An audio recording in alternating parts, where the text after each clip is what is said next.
श्रीराम ब्रह्मचैतन्य गोंदवलेकर महाराज. दिनांक 2 जून. भगवंतावर अकारण प्रेम करावे.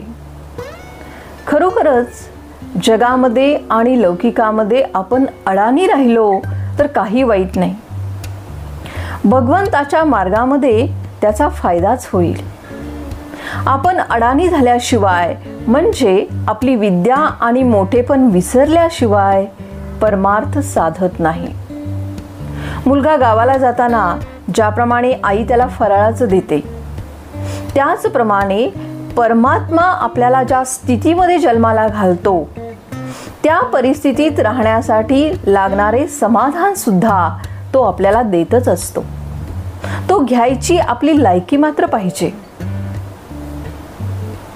जिथे असमाधान फार तिथे दुष्ट शक्तींना काम करायला वाव मिळतो.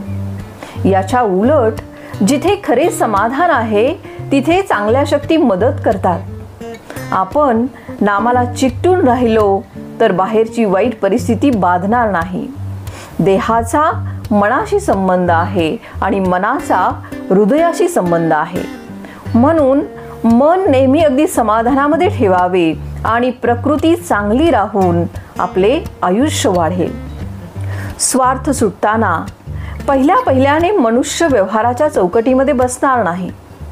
जो येईल त्याला तो आपलाच म्हणेल. पण परमार्थ मुरला की तो व्यवहार बरोबर करून शिवाय निस्वार्थी राहील. खरोखरच परमार्थ हे एक शास्त्र आहे. त्यामध्ये सुसूत्रपणा आहे. व्यवहार न सोडावा, पण विषयाकडे गुंतणारी आपली वृत्ती जी आहे ती भगवंताच्या आड येते आणि म्हणून तिला भगवंताकडे गुंतवावे. भगवंताची खरी आवड जी आहे ती उत्पन्न झाली पाहिजे.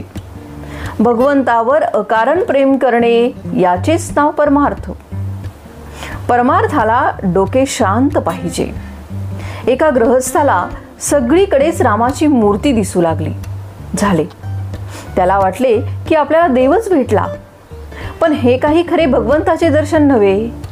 तो सर्व ठिकाणी आहे अशी भावना झाली पाहिजे. परमार्थाची काळजी करू नये. ती काळजीच प्रगतीच्या आड येते.